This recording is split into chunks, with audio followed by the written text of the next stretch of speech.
बहुत सारे थ्योरीज मिल जाएंगे, ठीक है। पर एक बात है कि सोल की थ्योरी को मानने के लिए आपको इंडिपेंडेंट इस कंसेप्ट को मानना पड़ेगा, और बुद्ध उस इंडिपेंडेंट कंसेप्ट को एक्सेप्ट नहीं कर सकते क्योंकि अभी तक कुछ मिला ही नहीं, और साइंस भी ऐसा कुछ मिला नहीं, हर चीज हमें डिपेंडेंट मिल रहा है, फिनोमेनल मिल रही है। तो बुद्ध जब है तो बुद्ध डिफाइन कर रहे हैं the rebirth on the theory of dependency, okay, on the theory of dependency.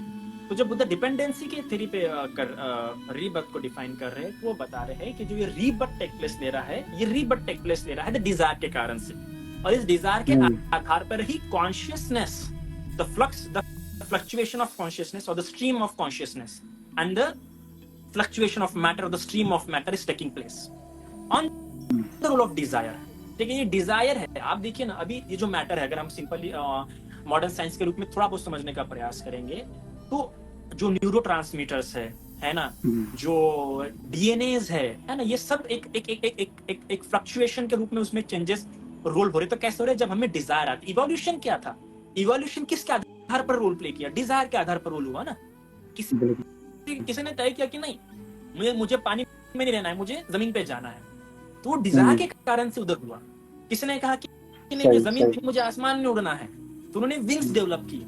However it take place, centuries लगे उसमें, मेरे 9 ईयर लगे, दशक लगे, कई लगे, पर on the level of desire. तो डिजायर के आधारों पर फिर कॉन्शियसनेस और मैटर क्या लेते गए?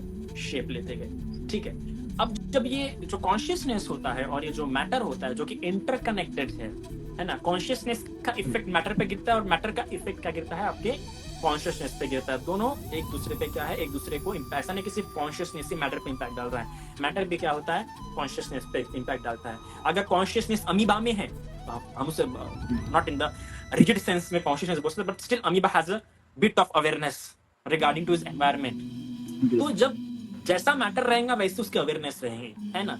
अब आप देखिए, जब हम मैमल्स के या रेप्टाइल्स के अवेयरनेस की बात करते हैं, कॉन्शियसनेस के अवेयरनेस की बात करते हैं, तो owing to their physical structure उनका जो लेवल ऑफ कॉन्शियसनेस और लेवल ऑफ अवेयरनेस है लिमिटेड हो जाता है। बट वही अगर आप डॉल्फिन्स को लेंगे या ह्यूमंस को लेंगे, तो उनका लेवल ऑफ अवेयरनेस और लेवल ऑफ कॉन्शियसनेस एक्सपीरियंस क्या हो जाता है?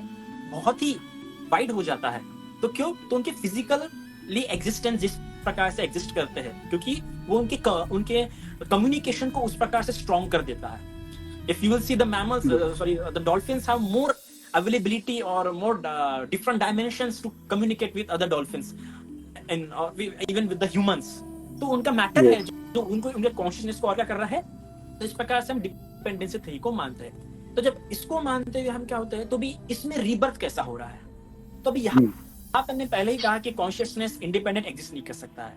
तो हम ऐसा नहीं कह सकते कॉन्शियसनेस निकल के वो तो वो मन निकल के किसी और बॉडी में जा रहा है। अगर हमने ऐसा बोल दिया तो फिर क्या हो जाएगा? फिर से वही बात आ जाएंगे कि फिर तो आत्मा बोल जाएगा। ऐसा नहीं हो सकता है। तो क्या होता है? कॉन्शियसनेस जो होता है ना, यहाँ से च्युत होके वहां पे उत्पन्न हो जाता है।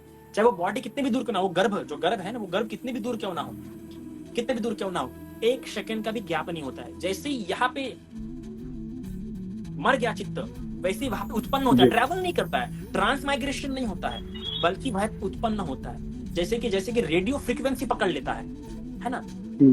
तो उसी प्रकार क्या हो जाता है, ये जो कॉन्शियसनेस है, जैसे यहाँ पे मर लिया वैसे वहां पे क्या उत्पन्न हो जाता है। जैसे कि हम कॉल लगाते हैं, जैसे हमने कॉल लगाया वैसे, चाहे वो कितना मुंबई में हो या कहीं भी हो, 1 सेकंड का भी गैप होता है क्या? नहीं, उधर रिंग लग जाती है।